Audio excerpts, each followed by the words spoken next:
Oke, baiklah Ibu-ibu. Tadi kita sudah atau kita masih berada pada materi kita tentang bagaimana mengelola keuangan keluarga, bagaimana menyeimbangkan pemasukan dan pengeluaran tentang anggaran dalam keluarga.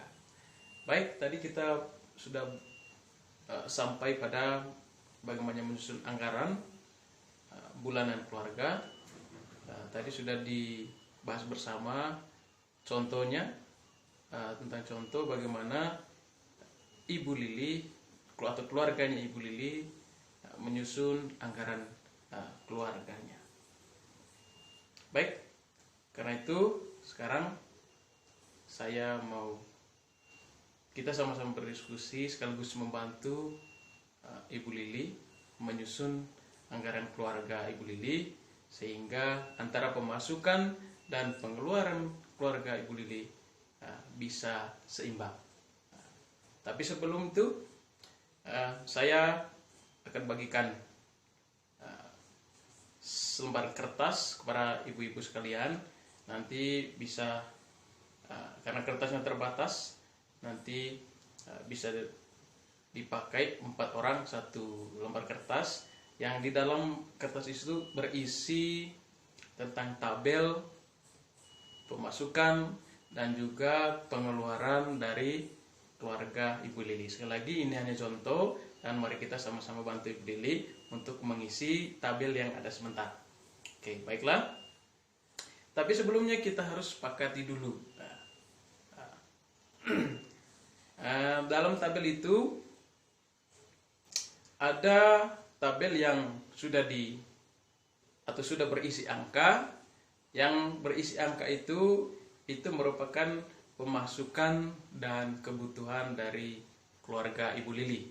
Sedangkan yang belum diisi atau belum terisi angka itu merupakan bagian keinginan dari keluarga Ibu Lili yang harus ditunda demi menyeimbangkan pemasukan dan juga pengeluaran keluarga Ibu Lili. Oke. Tapi sekarang saya mau kita sepakati bersama dulu tentang hal mana atau bagian mana dari keinginan keluarga Ibu Lili yang harus ditunda. Baik, kita sepakati ya. Misalnya saya kasih contoh. Yang pertama, keinginan untuk membeli tas baru dari anak Ibu Lili. Bagaimana Ibu Lili harus bisa mengurangi uang jajan dari anak perempuannya yang bernama Devi. Dan bagian kolom keinginan yang ketiga, bagaimana suami Ibu Lili harus bisa mengurangi anggaran membeli rokok, ya, karena membeli rokok itu bukan suatu kebutuhan yang utama ya ibu-ibu. Jadi itu ada tiga hal yang perlu untuk dikurangi dalam anggaran keluarganya Ibu Lili yang ada dalam tabel itu. Sekarang yang kita sepakati adalah penurunan atau pengurangan harga dari ketiga item itu. Nanti itu yang kita isi dalam tabel tersebut, sehingga sebentar akan menghasilkan suatu penjumlahan antara pengeluaran pemasukan yang seimbang dari perbelanjaan keluarga Ibu Lili selama 1 bulan. Oke. Baik, kita sudah sepakati ya. Jadi kita sepakati 3 item tadi itu, bahwa itu yang harus dikurangkan pengeluarannya. Baiklah. Sekarang mari kita mulai mengisinya. Oke, silakan ibu-ibu isi sesuai dengan kesepakatan kita ya.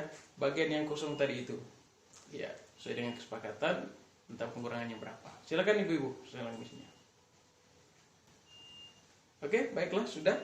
Baik, setiap kelompok yang sudah mengisi nanti bisa membacakan, dan kalau sudah dijumlahkan berapa pemasukan dan pengeluaran bisa dibacakan. Oke. Jadi ibu-ibu sekalian, kita sudah mengetahui bersama berapa pengeluaran dan pemasukan dari keluarga Ibu Lili. Dan karena kita sudah membantu mengisi tabel tersebut, sehingga kita menghasilkan jumlah dari pengeluaran dan pemasukan keluarga Ibu Lili yang cukup seimbang, sehingga keseimbangan jumlah pengeluaran dan pemasukan itu akan berdampak baik bagi keluarga Ibu Lili. Ya. Baiklah ibu-ibu sekalian, jadi dalam menyusun anggaran keluarga, jadi ibu-ibu perlu berdiskusi dengan anggota keluarga, terutama dengan suami. Jadi harus berdiskusi agar tidak terjadi benturan pendapat atau untuk menghindari masalah. Jadi begitu ibu-ibu ya. Jadi yang harus didiskusikan oleh ibu-ibu adalah sepakati tentang kebutuhan keluarga yang perlu diutamakan dan keinginan yang tidak harus dijalankan. Jadi seperti itu ibu-ibu. Tetapi yang perlu ibu-ibu ketahui pula bahwa pemasukan dan pengeluaran dalam keluarga ibu-ibu bisa saja berubah setiap saat. Ya. Bisa naik turun ya ibu-ibu ya, bisa naik turun. Ya. Nah, bisa bertambah, bisa juga berkurang, tergantung dengan situasi atau keadaan dalam keluarga. Dan untuk menyeimbangkannya kembali ibu-ibu, jadi kita perlu menyesuaikan lagi apa-apa saja yang harus diutamakan dalam anggaran tahunan atau anggaran bulanan kita. Ya, bukan anggaran tahunan ibu ya, anggaran bulanan kita. Jadi seperti itu. Jadi ibu-ibu, jadi kita perlu kita perlu lihai dalam merancang atau menyusun anggaran kita sedemikian rupa dalam kehidupan rumah tangga kita, anggaran keluarga kita, agar pengeluaran dan pemasukan itu bisa seimbang, sehingga keadaan ekonomi kita juga bisa terjaga. Harapannya bukan hanya saja seimbang, tapi kita harus lebih menekan pengeluaran sehingga tetap pemasukan lebih besar, sehingga kita punya simpanan untuk masa depan lah. Jadi seperti itu ibu-ibu. Ya. Jadi berkaitan dengan pemasukan dan pengeluaran bisa saja berubah. Kalau ibu masih belum paham, saya kasih contoh ya ibu ya. Misalkan saja pemasukan Ibu Marta sebulan, yang biasanya ya sebulan itu 500.000 misalnya.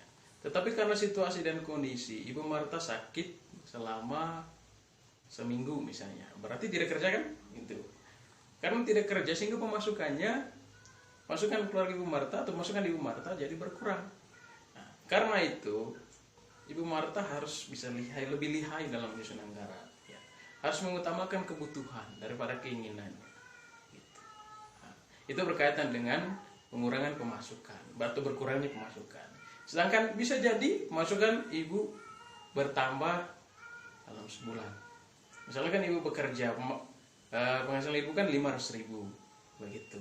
Sementara di luar penghasilan tetap ibu sejumlah 500.000 itu, tiba-tiba ibu mendapatkan bansos PKH misalnya, atau bantuan PIP, ya.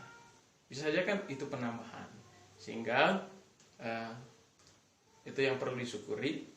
Selain disyukuri, dan ibu juga harus bisa memanage keuangan ibu